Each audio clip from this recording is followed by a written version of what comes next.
दोस्तों, आज की कहानी एक ऐसे इंसान के बारे में है जिसके खौफ से हिटलर भी उसका नाम सुनकर डरता था।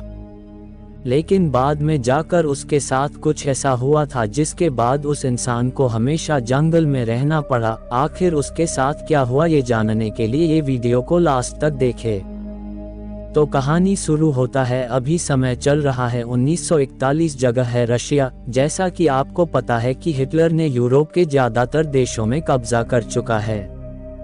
आगे हम एक जूस को देखते हैं जिसको जर्मनों ने पकड़ रखा है। वो लोग उसे मारने वाले होते हैं, लेकिन उससे पहले एक गोली आकर जर्मन को लगती है, जिसके बाद की सभी जर्मन सोल्जर्स एक एक करके मारे जाते हैं।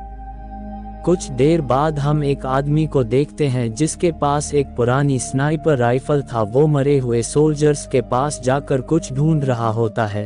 दरअसल ये वही आदमी था जिसने इन सभी सोल्जर्स को मार गिराया था। इसका नाम घोस्ट होता है। घोस्ट मरे हुए सोल्जर्स के पास से कुछ खाना ढूंढने के बाद चला जाता है। दरअसल यही है हमारे कहानी का असल किरदार, जिसके इर्द गिर्द कहानी घूमने वाली है। सीन शिफ्ट होता है रशियन सैनिकों पे, जो अपने साथी को स्ट्रेचर्स में बिठाकर कहीं ले जा रहे होते हैं। इन्हें चलने में काफी दिक्कत होता है, लेकिन कैसे भी करके इन्हें मंजिल तक पहुंचना है। अब चलते चलते रात हो जाती है। फिर रशियन सैनिक कुछ खाने लगते हैं। उसी वक्त पता चलता है कि एक रशियन सैनिक मर चुका है। ये बात पता चलते ही सभी लोग काफी दुखी हो जाते हैं, लेकिन फिर सब लोग आगे बढ़ने लगते हैं क्योंकि इनको अपनी मंजिल तक किसी भी हालत में पहुंचना है। फिर अगले दिन हम देखते हैं कि जहां पर स्नाइपर रेड घोस्ट ने जर्मन सैनिकों को मारा था, वहां पर और जर्मन सैनिक पहुंच चुके हैं। जर्मन आपस में बात करते हैं, आखिर हमारे सैनिकों को कौन मार रहा है। फिर एक जवान बोलता है कि ये रेड घोस्ट का काम है, जिसने अब तक हमारे 70 सैनिकों को मार गिराया है। इसलिए सभी जर्मन उसे ढूंढने लगते हैं। मार गिराया ये भी जरूर उसी का काम है, तो जनरल उन्हें ऑर्डर देते हैं कि कैसी भी करके उसे मेरी पास ढूंढ करना, और वरना तुम सभी लोग मारे जाओगे। दूसरी तरफ इतनी देर भटकने के बाद इन लोगों को जंगल के बीच में एक झोपड़ी दिखाई देती है, जहां पर पहले अपने सैनिक को भेजते हैं चेक करने के लिए। वहां पर कोई नहीं होता है, इसलिए सभी एक एक करके अंदर घुस जाते हैं। वहां पर इनको खाना भी मिलता है, जिसे एक सैनिक खाना शुरू कर देता है, पर लेफ्टिनेंट जाकर उसे रोकते हैं कि यह जरूर किसी तरह की चाल है। इसलिए सभी लोग उस जगह को छोड़कर भागने लगते हैं, लेकिन उनका एक साथी जिसका नाम वीरा होता है वो वहीं पर रुक जाती है। अब कुछ देर बाद हम जर्मन सैनिकों को देखते हैं जो कि झोपड़ी के तरफ बढ़े आ रहे थे।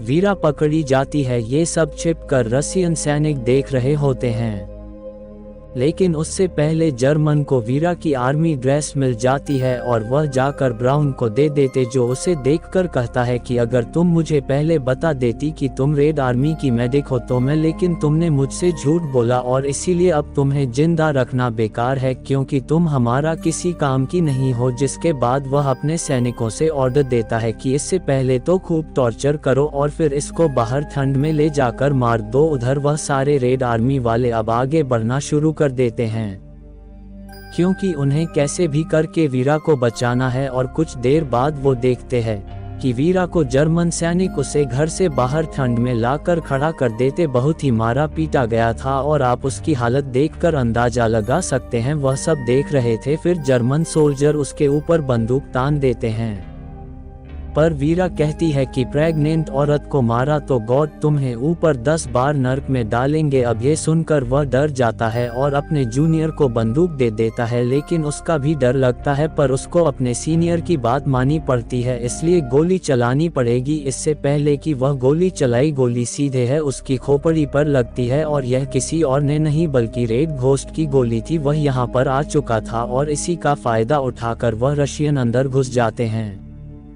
और इधर सारे झुकना शुरू हो गए थे, क्योंकि उन्हें रेड घोस्ट का खौफ था और यह बात सबको अच्छे से पता था कि वह एक बेहतरीन स्नाइपर है और वह किसी को नहीं छोड़ेगा।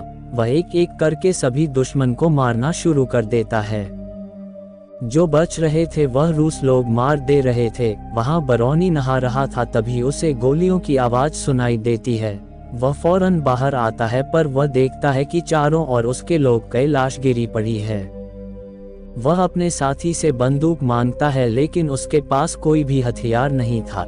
इन लोगों ने गाना भी बज रखा था जिस वजह से आने की आवाज ही नहीं आती और इसी का वह फायदा उठाते हैं।